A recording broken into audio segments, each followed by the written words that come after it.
गावामध्ये पूर आला होता, नदीमधून पाणी ओलांडून लोकांच्या घरामध्ये गेलं होतं। कोरोनाच्या कालावधीमध्ये तुम्ही काय एखादा दवाखाना सुरू केला नाही? कोरोनाच्या कालावधीमध्ये तुम्ही मोफत औषधं का दिले नाही?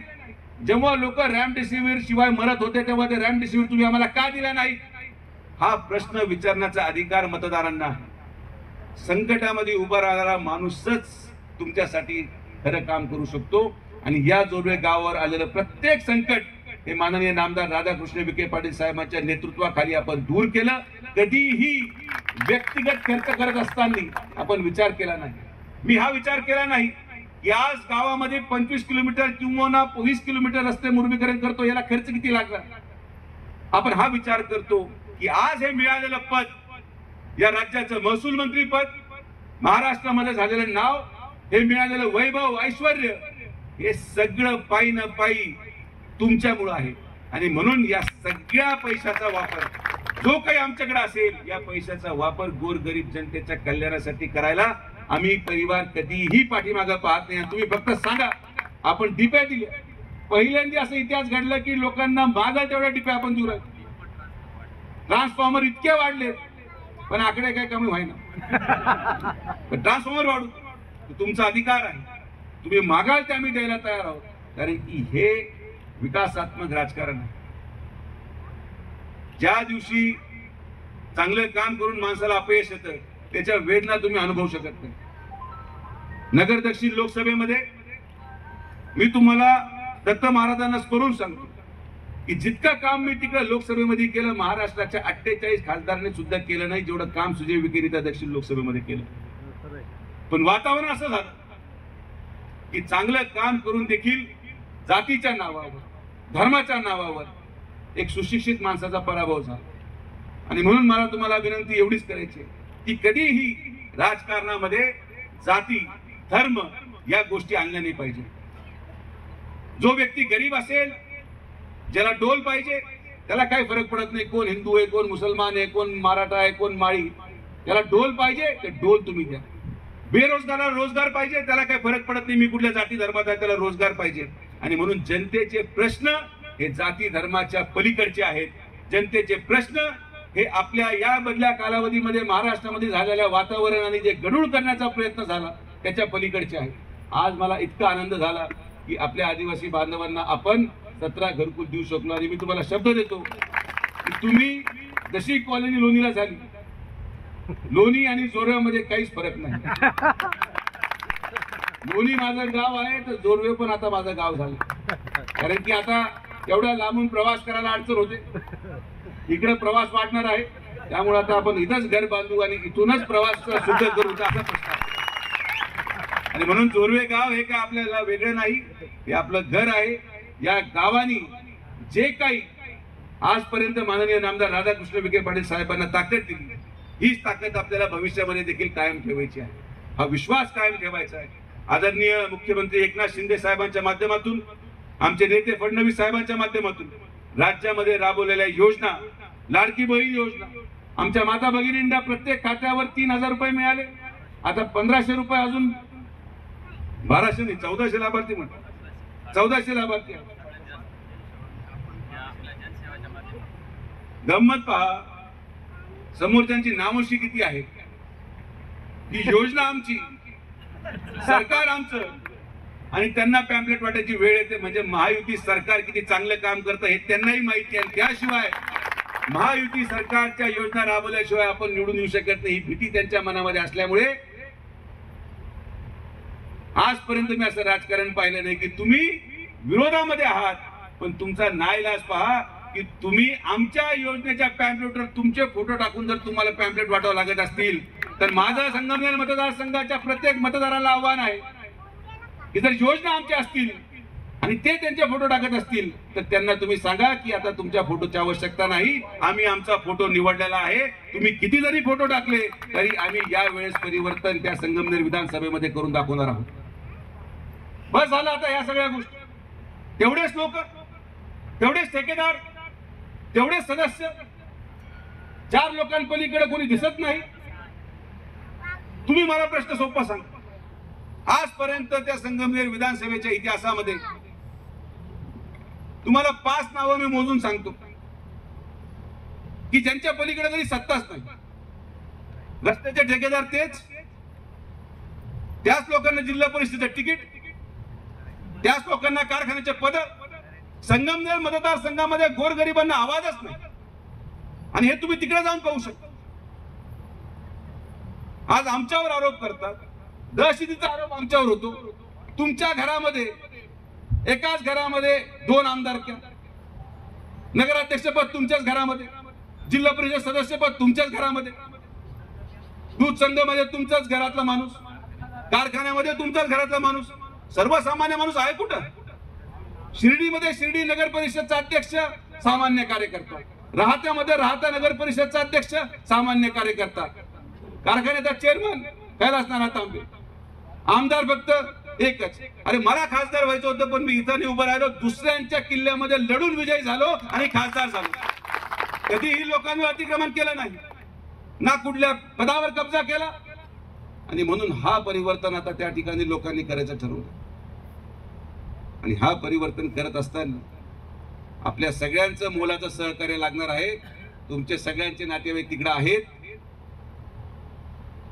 त्यामुळे फोन लावायला सुरू करा, हळूहळू लावा. आणि फोन लावत असताना आपल्याला दुसरा कोणावर आरोप करायचा नाही, कोणाला खाली दाखवायचं नाही. पण आम्ही माता भगिनींनी, युवकांनी झालेला विकास त्यांना सांगावं लागेल की आपल्याला विकास पाहिजे असेल तर तुम्हाला साहेबांशिवाय पर्याय नाही. तुम्ही तुमच्या गावामध्ये पाहुणे एकदा बोलवा, तुमचे जेवढे पाहुणे तिकडे असतील एकदा बोलवा आणि हे सगळं दाखवा. हे काय केलं विखे पाटलांनी, तुम्ही येऊन पहा. आता पाहुणे अगोदरही आले असतील, 5 वर्ष अगोदर आलेले पाहुणे आणि आज आलेले पाहुण्यांना त्यांना तो फरक जाणवेल की काय सत्तांतर झाल्यानंतर काय होऊ शकतं. आणि योग्य निर्णय घेतल्यानंतर जनता जेव्हा कौल देते, कारण की तुमच्या मुलांचं भविष्य हे तुमच्या हातात आहे. वर्षानुवर्ष मंत्रिपद भोगलं, 7.5 वर्ष महाराष्ट्राचे मंत्री राहिले, पण संगमनेर तालुक्यामध्ये एक MIDC आणू शकले नाही. 2.5 वर्षाच्या मंत्रिपदामध्ये 500 एकरावर आपण शिर्डीमध्ये MIDC आणली.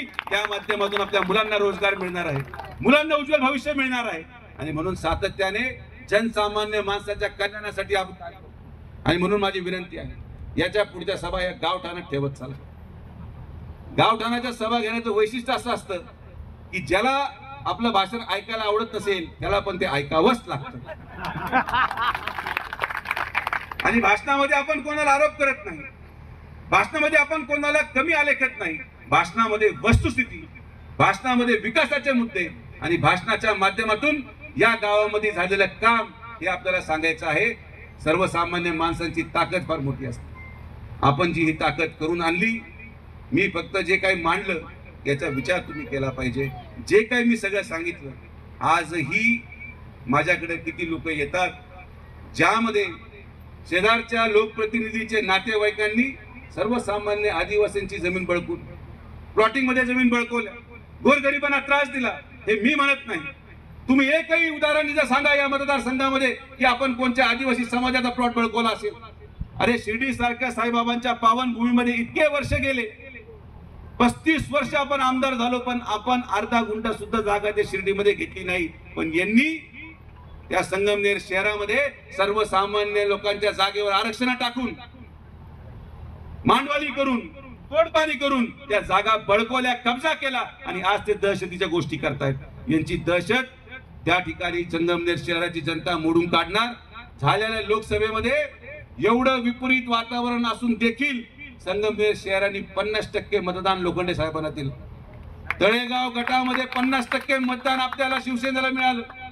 त्यामुळे परिस्थिती जशी दिसती तशी नाहीये.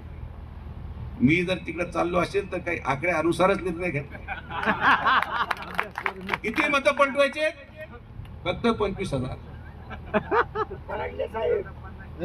जो माणूस या मतदारसंघामध्ये 11,000चं मत इतके 91,000वर नेऊ शकतो, तर 25,000 मत पलटायला किती वेळ लागतो? त्यामुळे जो काय फार मोठा विषय नाही. त्यामुळे तुम्ही निश्चिंत राहा. तुमच्याकडून फक्त सहकार्य एवढंच की त्या ठिकाणी आपल्या नातेवाईकांना हा झालेला विकास सांगा. हा विकास आणि विकासाचं राजकारण हेच आपल्या पुढच्या पिढीला योग्य दिशा देणारं ठरेल. आपण सर्वजण एवढ्या मोठ्या संख्येने आलात आणि हे वैशिष्ट्य आहे. मी 9 वाजता मुद्दामून कार्यक्रम दिला. मला माहिती आहे की 9 वाजता जोरवायला कार्यक्रम होऊ शकत नाही. मला माहिती आहे की दूध घालायचा टाइम असतो. मला माहिती आहे की आमच्या माता भगिनी शेतीच्या कामामध्ये गुंतलेल्या असतात.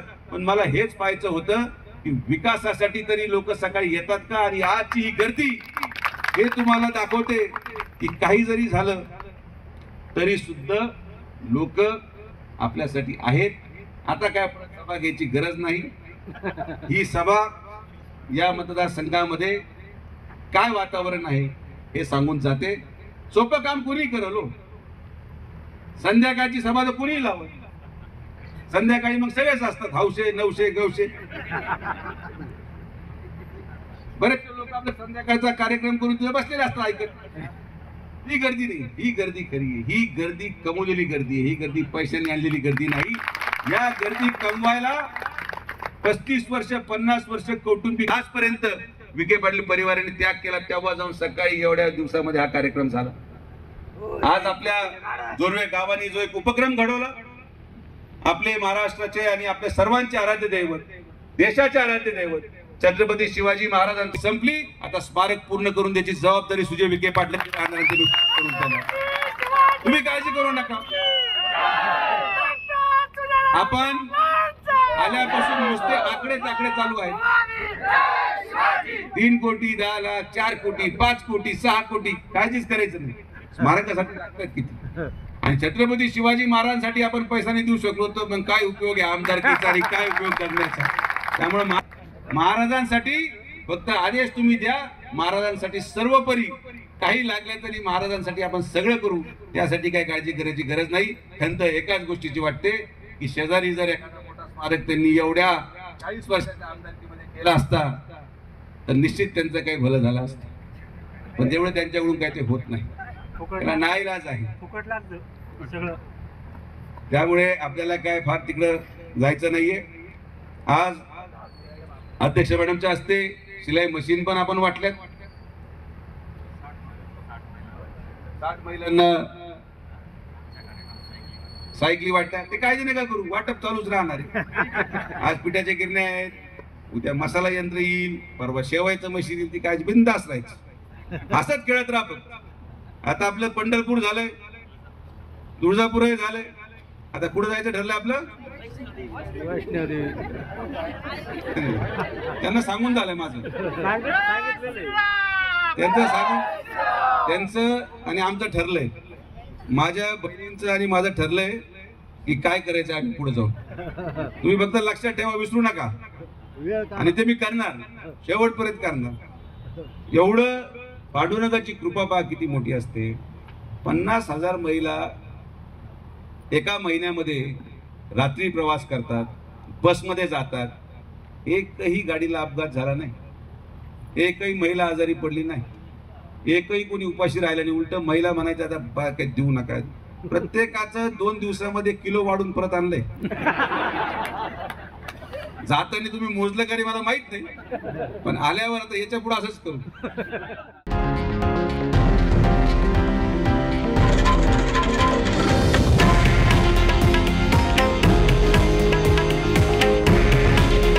हे आहे देशातील नंबर 1 न्यूज नेटवर्क आणि आपण पाहत आहात TV9 मराठी. काळजी तुमची, हित महाराष्ट्राचं.